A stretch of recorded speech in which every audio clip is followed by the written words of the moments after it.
안녕하세요, 여러분. 소울 스토리타임에 오신 것을 환영합니다. 오늘부터 레나 존스 작가의 미스터리 추리 시리즈 에거사 오들리 1 비밀 열쇠를 시작합니다. 13살 소녀 에거사 오들리. 그녀에게는 특별한 재능이 있습니다. 바로 누구도 풀지 못한 수수께끼를 푸는 능력이죠. 하지만 이번에 그녀가 마주한 비밀은 생각보다 훨씬 거대합니다. 과연 에거사는 비밀 열쇠의 진실을 찾을 수 있을까요? 지금 함께 그 모험 속으로 떠나볼까요? 시작합니다. 2장. 동미나리와 디기탈리스. 수북이 쌓인 야채의 즙을 다 내고 나니 아빠가 옷에 진흙이 잔뜩 묻은 상태로 거름 냄새를 풍기며 주방으로 걸어 들어왔다. 나는 새로운 걸 만드느라 신나서 피곤함도 잊고 있었다. 별표 애기, 도대체 뭐 하는 거야? 별표 에거사의 애칭. 저녁 만들어요. 이 초록색 죽이? 난 과학 시험하는 줄 알았어. 아빠가 와하 웃었다. 아, 정말. 아빠는 잘 나가다 한 번씩 너무 꽉 막힌 소리를 한다. 아빠는 요리를 못하는 편은 아니지만 그렇다고 썩 잘하지도 않는다. 내가 종종 저녁을 준비할 때가 있는데 그럴 때면 보통은 아빠가 좋아하는 음식, 이를테면 소시지나 으깬 감자나 토스트에 콩을 얹은 것처럼 쉬운 요리는 만들지 않는다. 분위기 전환을 위해서라도 색다른 걸 대접해야 한다는 게 내 기특한 생각이다. 나는 차린 크로스로드에 있는 서점에서 책장 모서리가 잔뜩 접힌 에스코피에의 요리 안내서를 발견했고 저녁 내내 정통 프랑스어로 된 요리법을 번역해 내느라 낑낑댔다. 아빠는 그 노력이 만들어낸 결과물을 보고 고개를 절레절레 젓더니 씻으러 가 버렸다. 나 말고 모두에게 루퍼스라 불리는 우리 아빠는 16의 학교를 그만둔 후로 줄곧 왕립공원 관리인으로 일했다. 그러다 하이드파크의 소장 자리까지 올라갔고 덕분에 우리는 관리인 숙소에서 살고 있다. 아빠는 책임자인데도 다른 사람들이 허드레쉬를 하게 내버려 두지 않았고 소매를 걷어붙이고 직접 일을 할 때 가장 행복을 느꼈다. 깨끗한 셔츠로 갈아입은 아빠가 거름 냄새보다 수천 배 향긋한 콜타르 비누 향을 풍기며 다시 모습을 드러냈다. 그러고는 내가 만든 음식을 힐끗 보더니 연한 젓갈색이 도는 금색 턱수염을 만지작거렸다. 이게 뭐지? 연어 살에 새우와 잘게 썬 처빌허브로 장식한 야채 무스. 구미가 확 당기는데. 일단 먹어봐요. 안 먹어보고 맛있는지 아닌지 어떻게 알아? 아빠가 어깨를 으쓱하더니 자리에 앉았다. 난 이 재료들을 구하려고 몇 주 동안이나 돈을 모았다. 주말에 두엄을 삽으로 퍼내는 일을 몇 시간 동안 한 대가로 아빠에게 용돈을 받았다. 정말 어렵게 번 귀한 돈이었다. 하지만 충분히 해볼 만한 가치가 있었다. 누구나 살면서 더 나은 일을 시도해 볼 기회는 가져야 하니까. 아빠가 접시를 빤히 쳐다보며 포크로 손을 뻗었다. 잘 돌려 말하고 싶었던 모양이지만 실패했다. 이건 좀 영국적이지 않구나. 내가 미소를 지었다. 푸아로가 말하길 영국인들은 음식만 먹을 뿐 요리를 먹을 줄은 모른대요. 내가 기억을 더듬어 말했다. 내가 가장 좋아하는 탐정을 들먹이자 아빠는 끙하고 낮게 신음했다. 내가 에르큘 푸아로를 너무 많이 들먹여서 아빠는 에거사 크리스티가 만들어낸 위대한 탐정이라면 진저리를 쳤다. 너하고 그 책들 말이야, 에거사. 푸아로가 하는 말이 반드시 절대 진리는 아니야, 알았니? 나는 아빠의 마지막 말은 못 들은 척하며 아빠 앞에 생선과 야채가 든 잡탕 요리 접시를 내려놓았다. 아빠가 만능 포크를 집어들었고 나도 따라 들었다. 본 아페티, 본 아페티, 맛있게 드세요. 내가 씩 웃었고 우리는 함께 식사를 했다. 그런데 뭔가 이상했다. 뭔가가 아주 이상했다. 고개를 들어 아빠를 봤더니 한참 동안 한 곳만 뚫어지게 바라보고 있었다. 내 혀에도 뭔가 이상이 생긴 것 같았다. 한동안 음식을 삼키지 못하고 있다가 입을 막은 다음 간신히 목구멍으로 넘겼다. 내가 요리책 번역을 잘못했나 봐요, 아빠. 아빠도 눈물을 흘리며 입에 든 음식을 간신히 삼켰다. 물 한 잔 마셔도 될까? 남은 무스를 쓰레기통에 긁어넣은 다음 우리는 피쉬앤칩스를 사 먹으러 나갔다. 피쉬앤칩스는 춥고 어둡고 아무것도 먹을 게 없을 때나 그냥저냥 먹을 만하다고 했던 푸아로의 말이 떠올랐지만 이번에는 인용하지 않기로 했다. 아빠가 별로 좋아하지 않을 것 같았고 나도 피쉬앤칩스를 아주 좋아하니까. 배가 꼬르륵거렸지만 우리는 피쉬앤칩스를 집으로 포장해와서 여유롭고 행복한 기분으로 저녁을 먹었다. 바삭한 튀김옷과 부드러운 생선살, 짭짤하고 먹기 편한 감자튀김이 너무 맛있어서 눈물이 날 지경이었다. 이번만은 푸아로도 틀릴 수 있다는 걸 인정해야 했다.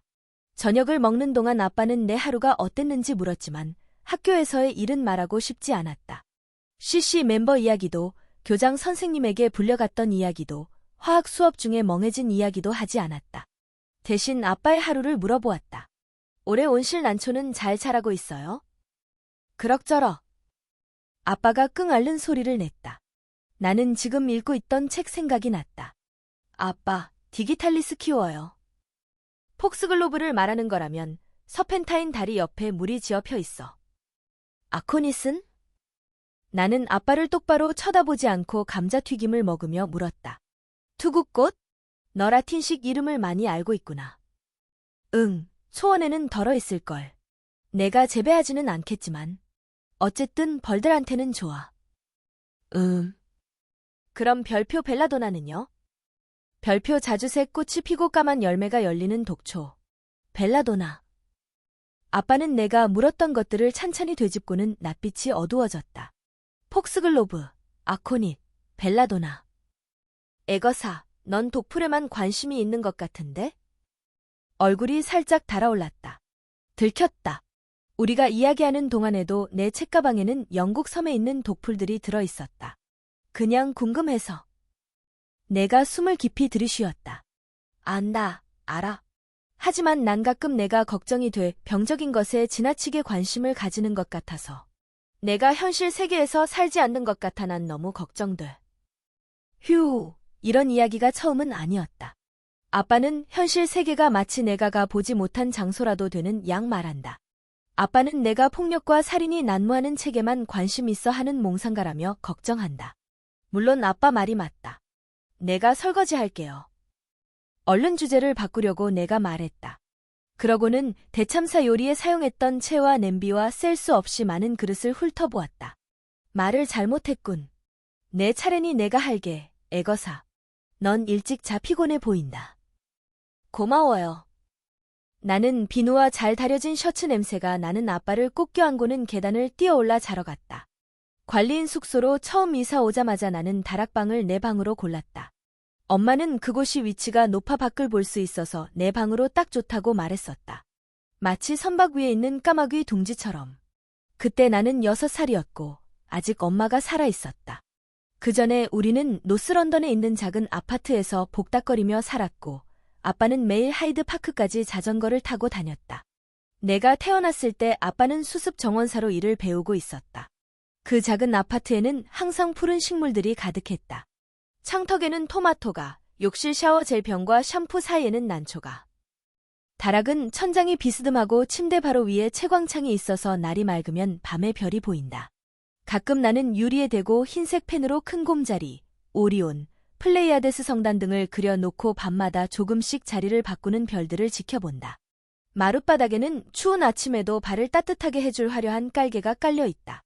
집은 중앙난방이 되지 않고 외풍이 심하지만 7월 중순에는 늘 덥다. 오늘은 날씨가 찌는 듯 더워서 발뒤꿈치를 들고 채광창을 열어 시원한 공기가 들어오도록 했다. 내 옷은 받침대 없는 레일 2개에 걸려 있다. 아빠는 내게 제대로 된 옷장을 사주려고 돈을 모으고 있지만 난 눈에 보이도록 옷이 걸린 게 좋다. 한쪽 벽에는 검은 드레스를 입고 포즈를 취한 오드리 헵번이 있는 티파니에서 아침을 영화 포스터가 붙어 있고 그 옆에는 모델 루루가 있다. 그리고 리암이 생일 선물로 준 작가 에거사 크리스티의 큰 사진도 침대 위에 걸려 있다. 맞은편에는 내가 알아야 할 모든 정보가 든 런던 지도가 있다. 내 방은 지저분하지 않다. 아빠는 동의하지 않겠지만 적어도 나는 그렇다고 생각한다. 필요한 건 많은데 그걸 다 넣어둘 만큼 방이 크지 않다. 그래서 방은 레코드판과 책, 분리수거함에서 찾아낸 빅토리아 여왕의 도자기 흉상 등으로 늘 어수선하다. 이따금 아빠의 성화에 못 이겨 방을 치운다. 그래도 이젠 주변을 깔끔하게 하려고 노력하는 편이다. 그러나 공간이 너무 좁아서 방은 늘 큰 스푼으로 휘저은 것 같아 보인다. 두꺼운 요리 안내서를 가져와 한쪽 벽을 차지한 책장에 꽂아 두었다. 한숨이 났다. 시간만 낭비했잖아. 하루를 그냥 날려버렸어. 그러다 제목이 초록색과 금색으로 새겨진 책들을 손으로 훑었다. 에거사 크리스티의 전집인 푸아로, 미스 마플, 토미와 터펜스 시리즈이다. 엄마는 이 위대한 작가를 본떠 내 이름을 지었다.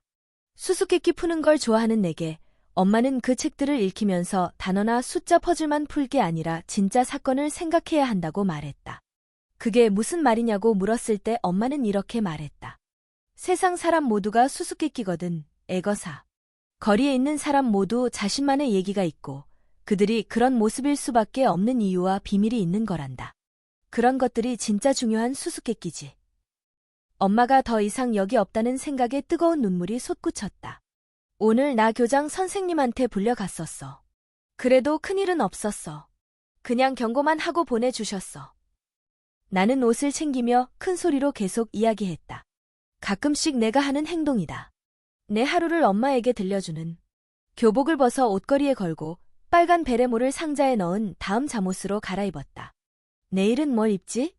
빨간 꽃무늬가 있는 예쁜 중국식 실크 스카프를 골랐다.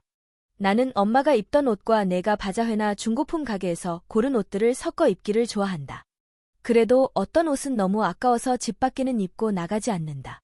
다음으로 구석에 있는 책상으로 가서 옷더미에 묻힌 노트북 컴퓨터를 꺼냈다. 스위치를 꽂고 로그인했다. 학교 애들은 내가 이런 걸 좋아하지 않는 줄 알지만 나도 소셜미디어를 한다. 다만 나는 휴대폰에 스크롤을 내리는 대신 타임스 같은 종이 신문을 읽고 펜으로 메모하는 걸 더 좋아할 뿐이다. 어쨌든 사람들이 아는 것보단 첨단 기술에 관심이 있는 편이다. 사람들이 온라인에 올려둔 글을 보면 그들에 관해 상당히 많은 정보를 알아낼 수 있다. 당연히 나는 프로필에 실명을 적어두지 않았다. 온라인상 내 이름은 펠리시티 레몬이다. 아무도 펠리시티가 가짜라는 걸 알아채지 못한 듯하다. CC 멤버 셋을 포함해 우리 학교 애들 몇몇도 내 친구 신청을 받아들였다.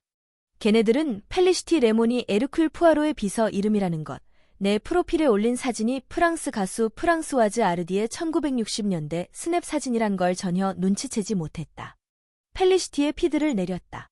사라 레스본, 루스 메스터스, 브리아나 파이크의 사진이 끝도 없이 이어졌다. 학기 중 짧은 휴가 때 유럽 어딘가로 갔던 모양이다.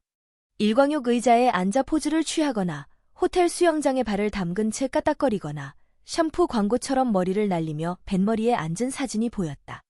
나도 모르게 질투가 일어 노트북 덮개를 닫아버렸다. 가방을 뒤져 오늘부터 쓰기 시작한 사건 기록장을 꺼냈다. 밤새 어떤 영감이 떠오를 걸 대비해서 기록장과 만년필을 침대 옆에 두었다.